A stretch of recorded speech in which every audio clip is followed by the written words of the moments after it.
You did it! You finally decided to research music copyright after years of avoiding the topic. We're so glad you're here because having a good understanding of music copyright is essential for anyone who wants to have a successful career in music. We know it might sound super boring, but it's actually really important because it dictates how you are paid for your music. So let's dive right in. First things first, what is music copyright? Simply put, copyright refers to the exclusive rights associated with your intellectual property and literally means the right to copy. You are the only one who's allowed to copy your original work. Anyone else has to pay a fee and obtain a license to do so. And if they don't, well, they're breaking the law. A copyright is automatically created when an original idea is transferred into tangible form. For example, if it's written down or recorded.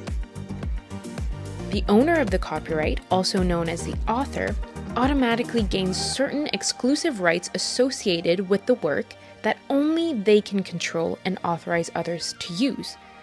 This includes the right to reproduce, distribute, perform, and make derivatives of the work. In music, there are two types of copyright: written music copyright, also known as the composition, and recorded music copyright, also known as the sound recording or master recording. The composition is created when a song's lyrics and melody are written down, while the sound recording or master recording is created when, you guessed it, a song is recorded. These two types of copyright are serviced by music publishers and record labels respectively. It's very common for a single composition to be associated with numerous masters. This is what happens when covers, re-records, or remixes are released.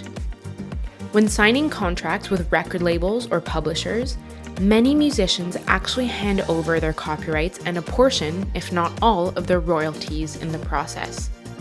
However, if you're an independent and self-releasing musician, you retain complete ownership of your copyrights and receive all royalties you're owed without any label or publishing share deducted. Speaking of royalties, how exactly do they relate to copyright? Great question, I would love to tell you. Royalties are the payment copyright owners receive for the use of their musical works. There are many different types of royalties derived from the two types of music copyrights. These are all paid and redistributed differently depending on the type, but that's a subject for another video. If you're a fan of Taylor Swift, you might remember all too well that a copyright can be transferred, bought, or sold, like a house or stocks. When Taylor signed her first record deal at 15, she transferred ownership of her masters to Big Machine Records. Decades later, Big Machine, along with Taylor's masters, were famously sold to Scooter Braun without her input or consent. Her way of countering this? Creating new recordings, or Taylor's versions, of her songs, which are entirely new master copyrights that she owns and now retains all the rights to. As a musician, it's imperative that you do everything you can to retain ownership of your copyright.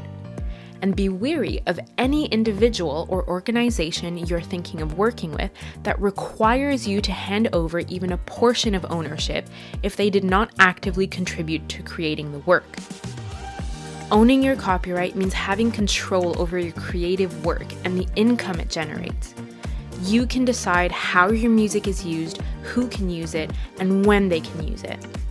By owning your copyright, you have the power to negotiate better deals for yourself and can be sure that you will receive a fair share of the revenue generated by your work. Thank you for choosing to watch this video.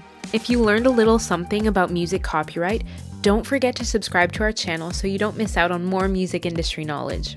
Speaking of which, you can watch this video next.